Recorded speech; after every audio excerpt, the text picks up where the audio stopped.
for grace and for mercy, which I am in great need of. This is a testament to Anthony Geary and his humility and his love and graciousness towards me. I want to thank Rebecca Herbst, all the actors at General Hospital, the directors, Jill Farron Phelps, Bob Guza, my wife Elisa, my children Caleb, Adora and Titus, my parents, my brother and sister. I just have so many people to thank. My godfather Gary Hart. It's an incredible thing that we do, putting 60 to 80 pages a day on the air. It's insane, and I'm humbled to be here. So thank you all very much. Thank you to the Academy, and also thank you to all the monks on Mount Athos who are ceaselessly praying for the life of the world. Thank you. 2007, I was doing a film in Romania, and I had a week off from filming, and we went to Rome. My wife is Italian, so we wanted to visit Rome. And I was raised Protestant, so I knew nothing about the Orthodox Church. But I loved God very much, and I had been really seeking Him since I was about 12 years old, reading the scriptures and cultivating some form of prayer life. And when we were visiting Rome,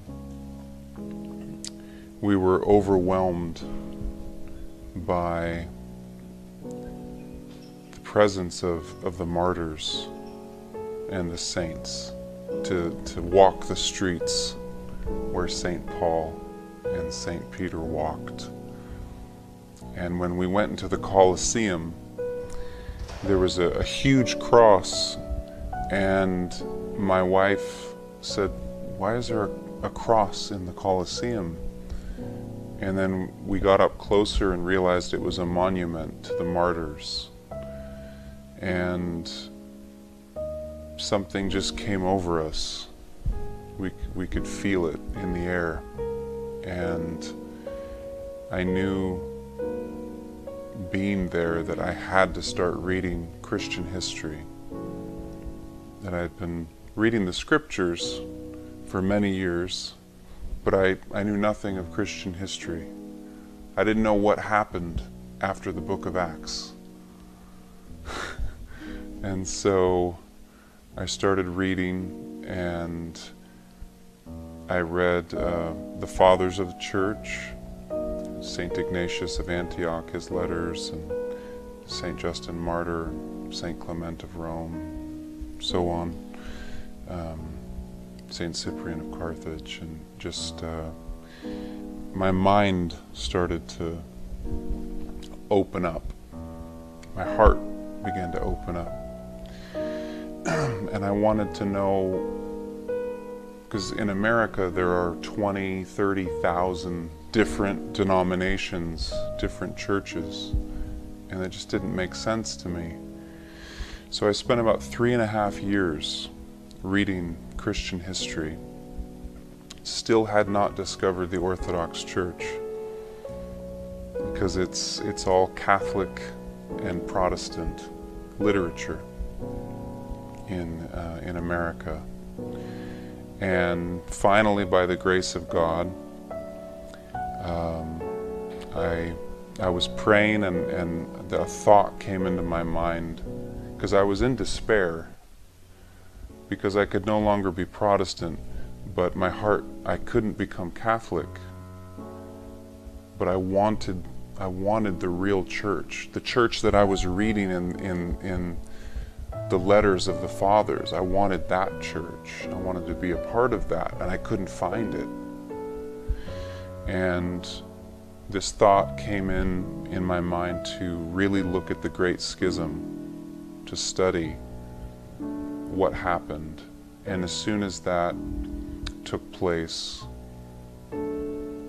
everything opened up. It was like the stars aligned, and that whole search was the prayer was beginning to be answered. And I knew that I had to become Orthodox. But it took some time. I had to actually go to an Orthodox church before I was ready. Well, it was an interesting experience because as I was reading many books about the Orthodox Church, finally, I had a dream where I was in an Orthodox church, but I had never been to one yet. And it was very specific, and there were no pews, and there were icons everywhere, and people were lighting candles and crossing themselves and moving about, and it was beautiful. It was beautiful.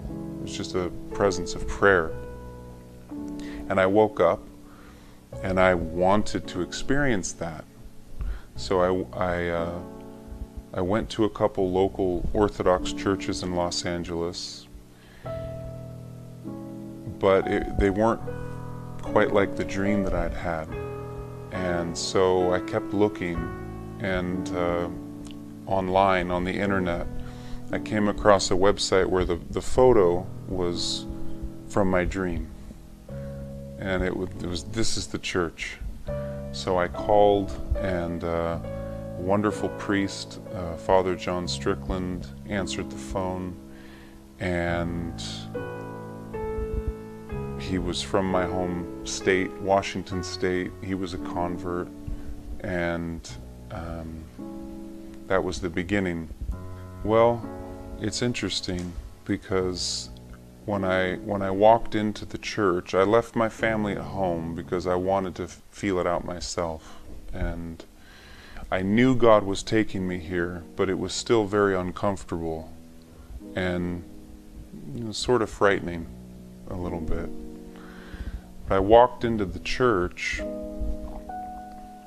and I was overwhelmed with this feeling that came over me. And this very, very persistent voice said, "Leave. Run. Get out of here. You don't want to be here. Go now. Go." And it was very strong, and my hands got hot, and I started feeling very anxious, and everything in me wanted to leave. And I thought, what is this? I've been spending years reading, trying to find, and I knew that this is where God was, taking me, and so it was strange. And I prayed, and I felt a different voice, a different presence say, "No, stay for the whole thing, and then you'll know how you feel." So I thought, okay, I'll stay for the whole thing. And it was very uncomfortable for probably about 45 minutes. I didn't know anybody. The icons were still very scary and foreign. It was just all very different. And after the homily, when the cherubic hymn began, I didn't know what it was at the time, but the cherubic hymn began, and the cherubic hymn began, and I went from feeling completely uncomfortable and anxious. I went from feeling completely uncomfortable and anxious to leave, and the whole place just became like light. And it was like, I don't know how to explain it. It just changed. Sort of transfigured, And I started crying and felt the presence of God so heavily. I'd never seen such beautiful humility before God. And people were crossing themselves so beautifully and saying, Lord, have mercy. And it just, I started praying to God, saying, I don't want to be anywhere else. I just want to be right here with the body of Christ. I don't care about worldly things, what's going on, career pursuits, it doesn't matter. I just want to be right here.